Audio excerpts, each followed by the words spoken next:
Hello friends, Radhe Radhe. मैं संध्या भक्ति blog से फिर से आपके लिए एक बांके बिहारी जी की सच्ची घटना लेके आई हूँ। ये मेरी तीसरी स्टोरी है बांके बिहारी जी की सच्ची। आप प्लीज़ इसे ध्यान से सुनना। बहुत ही इतनी मतलब इतनी सच्ची स्टोरी, इतनी प्यारी स्टोरी है। अगर आप इसे पूरी सुनेंगे तो आपको भी बहुत अच्छा लगेगा। मतलब खो जाएंगे आप इस कहानी में। तो मैं सुनाती हूँ कि बहुत समय पहले की बात है। एक शिवपुरी और झांसी के बीच में गांव पड़ता है करेरा। वहाँ पर एक छोटा सा मंदिर था बिहारी जी का, जो आज भी है। वहाँ पर एक मऊर नदी बहती है। उस मंदिर के बगल में एक टूटा फूटा जंजर मतलब एक मकान पड़ा हुआ है, जो आज भी है, खंडर बना हुआ है। तो उस टाइम की बात है, बहुत समय पहले की। मतलब कुछ एक साधु जी वहाँ पे गए होंगे, तो उन्होंने पूछा होगा कि ये ऐसे मकान क्यों पड़ा हुआ है। तो वहाँ के कुछ लोग बताते हैं कि बहुत समय पहले की बात है कि इस जो मकान ये टूटा फूटा पड़ा हुआ है ना, इसके बगल में एक बूढ़ी औरत रहती थी, जो कि वैश्य जाति की थी। और इसमें मंदिर में एक महंत नाम के आदमी रहते थे। महंत रहते थे। उनका नाम तो मुझे पता नहीं है, लेकिन पुजारी जी जो भी कहें। तो उस टाइम की बात है। अब वो वैश्य जाति की थी, तो वैश्य जाति के होने के कारण मतलब कुछ ना कुछ व्यापार करने का, क्या कहते हैं, दिमाग में रहता है। तो वो कचौड़ियाँ पकौड़ियाँ बना के बेचती थी। अच्छा खासा मकान था उसके पास, दुकान थी बढ़िया। उसकी कोई संतान नहीं थी, उसका कोई नहीं था, अकेली थी वो बुढ़िया। तो बहुत से लोग आते थे जो ग्राहक कहते थे कि अम्मा, अब तो तुम अपने जब पूजा पाठ में ध्यान लगाओ, अब जी बताओ जब धन को तुम कहा करोगी। तो वो किसी की नहीं सुनती थी, तो वो बस अपना काम में रत रहती थी। एक दिन वो सो रही थी। सोते हुए उसने एक सपना देखा कि वो मर गई है। अब मर गई है तो उसका जो जितना भी संपत्ति धन है वो सब लोग बाहर आस पास के लूट के ले जा रहे हैं। उसकी आंखें खुली, वो घबरा गई। तो वो फिर सुबह ही वैश्य समाज के पास अपने जाती है और उनसे सलाह मशवरा करती है कि क्या किया जाए। मैं तो अकेली हूँ, क्या करूँ इस संपत्ति का, कैसे क्या करूँ। तो उन्होंने जो भी सलाह दी, उन्होंने सलाह दी, तो उसने क्या किया, अपनी सारी संपत्ति जो बगल में बिहारी जी का मंदिर था उसमें दान कर दी, उसमें लगा दी। जितनी भी संपत्ति सब लगा दी उसने। और वो अपना मकान दुकान सब लगा दिया। अब खुद भी वो बिहारी जी के मंदिर में रहने लगी। सुबह शाम जो क्या कहते हैं, जिन हाथों से वो कचौड़ियाँ बनाती थी बेचती थी, उन हाथों से माला फेरने लगी। जिन आंखों से वो ग्राहकों का इंतजार करती थी, उन ग्राहकों से बिहारी जी का इंतजार करने लगी। तो इस प्रकार वो एक बहुत बड़ी भक्तिन बन गई। लोग उसे भक्तिन के नाम से जानने लगे। तो जो दोनों टाइम वो पुजारी जी जो खाना दिया करते थे वो खा लेती थी, और जो भी प्रसाद मिलता था वो पा लेती थी। पुजारी जी वैसे तो कंजूस थे बहुत ही वहाँ के। लेकिन हुआ क्या था कि एक दिन पुजारी जी ने देखा कि वो दूध पी रही है शाम के टाइम। और उनने पूछा कि क्यों भक्तिन, तुम क्या चबा रही हो। उनने कहा कि मैं तो मेवा चबा रही हूँ, जो तुम भर भर मेवा डाल देते हैं मेरे दूध में। कि मेवा। अब पुजारी सोचने लगा कि भाई मैं तो चीनी ना डालूं, जहाँ मैं बहुत मतलब मुश्किल अंत थोड़ी सी मीठा करूँ जाए, चाह में मेवा कहाँ से आए गई। फिर वहाँ ने देखो दूसरे दिन खाना दो तो दाल में घी तैर रहो। मैंने कि ये भक्तिन जी घी कहाँ से आ गया, कि तो मैं तो घी डाल डाल के देते हैं वो दाल। मैंने को सोची सही कटोरी में गिर पड़ा होगा तो कोई बात ना। फिर मैंने दूसरे दिन खाना देखो तो बाकी रोटी और दाल में घी तैर रहो। बा ने कही कि जे कछु लफड़ो है। फिर बा ने पूजा करी भगवान जी की, तो बिन के पोशाक गीते बिगड़ रही। मैंने कही कि शायद मेरे हाथ लग गए होंगे घी के, जा वैसे बिगड़ रही है। फिर बा ने दूसरे दिन कपड़ा बड़ा चेंज करके फिर दूसरे दिन आप उठाड़े कहते, जब दूसरे दिन आप फिर पूजा करने के लिए गए हो तो देखो तब बिहारी जी के दोनों हाथ बिगड़ रहे घी थे।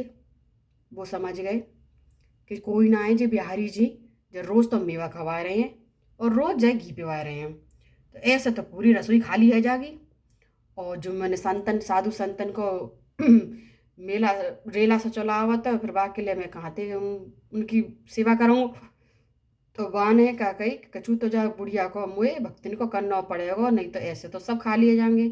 और जी बिहारी जी पे वो गुस्सा हुआ कि ऐसे तुम सब खर्चे कर देंगे जाके ऊपर भक्तिन के ऊपर अपनी के।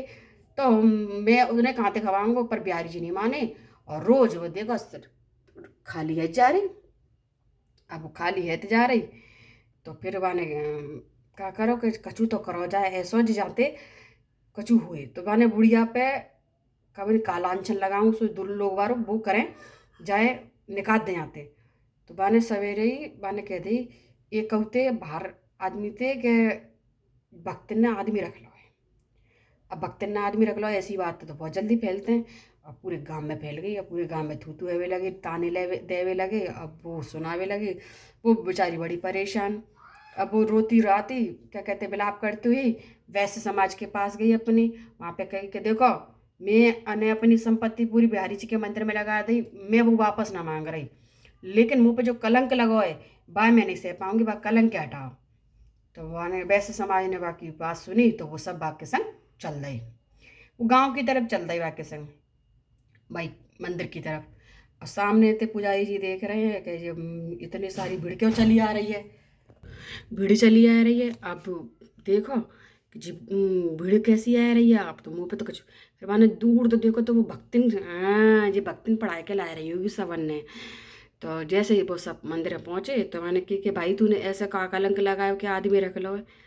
अरे भाई जो बताओ मैं क्या करूं कि रोज जब बिहारी जी सवरो खाली कर करके सवरी तो मेवा खवाया दई बिहारी जी ने सवरो घी पिवाया दो पूरा तो रसोई खाली है गई। अब बताओ मैं साधु संतन की सेवा कहाँ ते करूँगा।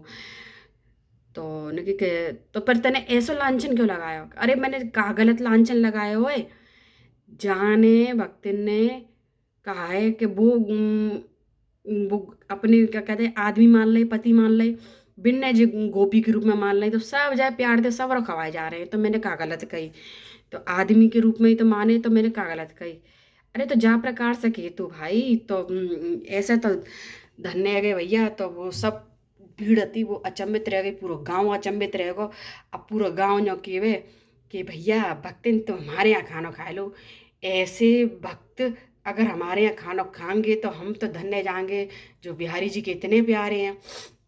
अब बिहारी जी के इतने प्यारे हैं तो पर भक्तन ने मना कर दी।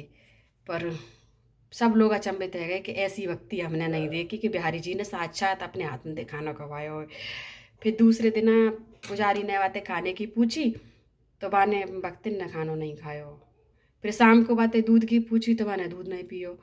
फिर सब सोए गए। जब रात को 3 बजे करीब वो जाए के बिहारी जी की देरी पे सर रख के और कहने लगी कि जब तुमने मुझे अपने हाथन ते खानो खवाया था प्रसाद खवाया था तो मैं कहूँ और क्या खानो कैसे खाए लूँगी ये बताओ तुम मुझे हैं। अब तुम मुझे अपने में बस विलीन कर लो। तुम अब तो बस मैं तुम में विलीन होना चाहती हूँ।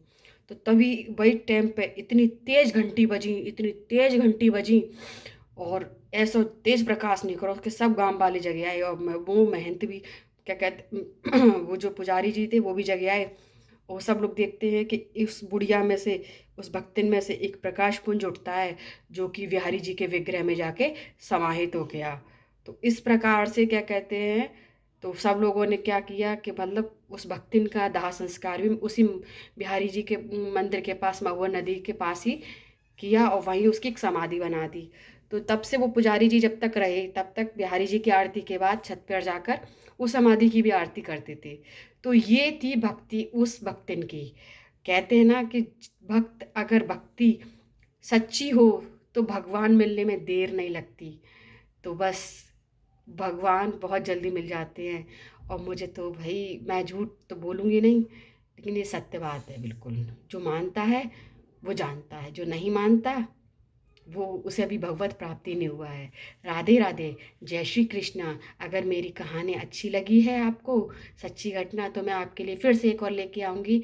इसके लिए प्लीज़ मेरे चैनल को लाइक करें, सब्सक्राइब करें और आप चाहें तो कमेंट भी कर सकते हैं और शेयर करें, क्योंकि ये तो सिर्फ बिहारी जी की सच्ची घटना है।